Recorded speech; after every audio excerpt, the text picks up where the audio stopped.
Hey everybody, today you and I will be studying the MACD indicator, namely what it shows and how to work with it.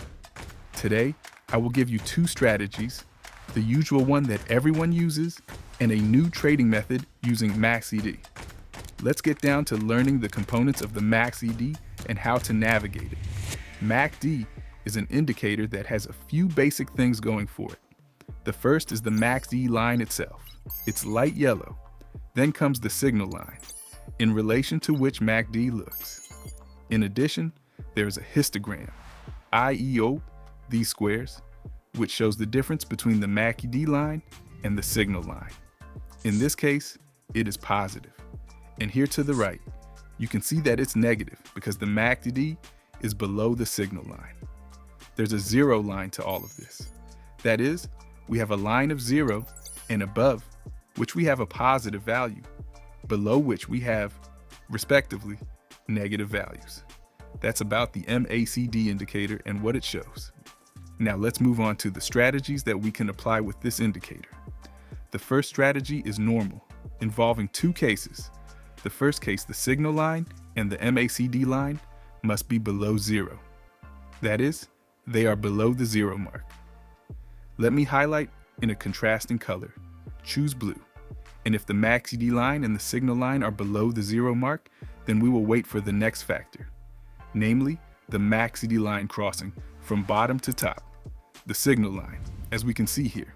Again, I remind you that the pale yellow is the MACD line and the orange is the signal line.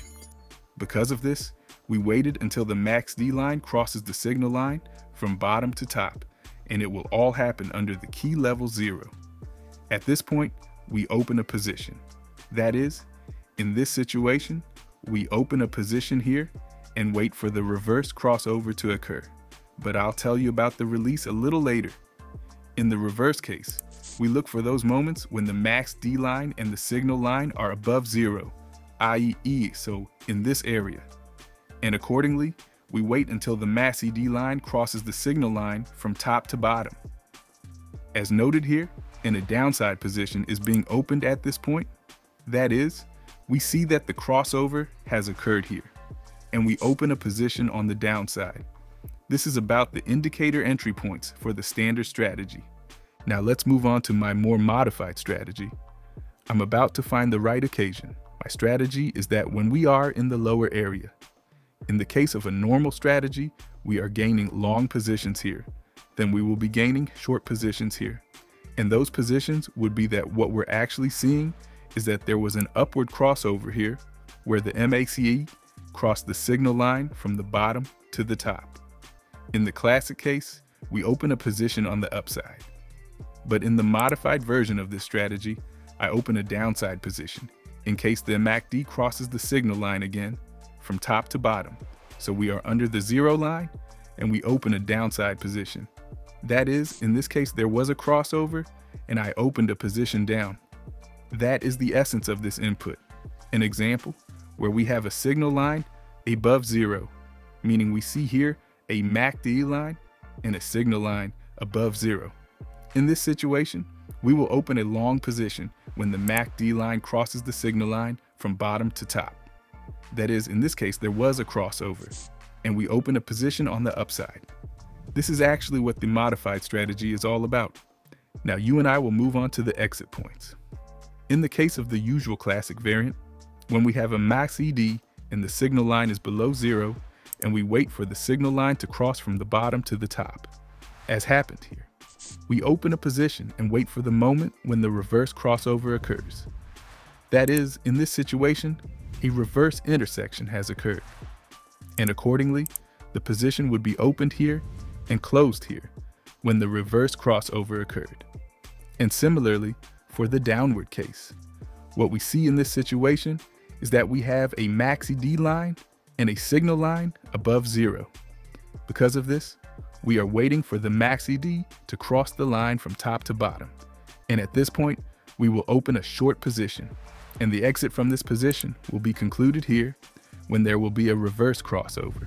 And in this regard, the position will look like this. Here is the entry to the strategy, and here is the exit. All concerning the conventional strategy we've got it figured out. Now let's go back again to the modified strategy, when it's worth getting out there and when you shouldn't do it. In this situation, we go back to the same example. We see that here, the MACD line and the signal line are below zero. We have a MACD crossing, signal lines from top to bottom.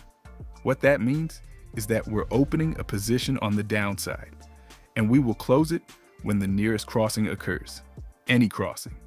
Here, this example is not a good one. Here, the position is closed, would have been in a small plus. But the bottom line is this: we open a position where the crossover we want happen, we close at any intersection. That is, we close the position immediately at the crossing. Let's go again to the case with an upward outcome. So what we see here is a MACD line and a signal line above zero. In this situation, MACD crosses the line from bottom to top. So here, we will enter the strategy and we will exit, again, as I said earlier, at any crossing back. That is, at any crossing we will exit.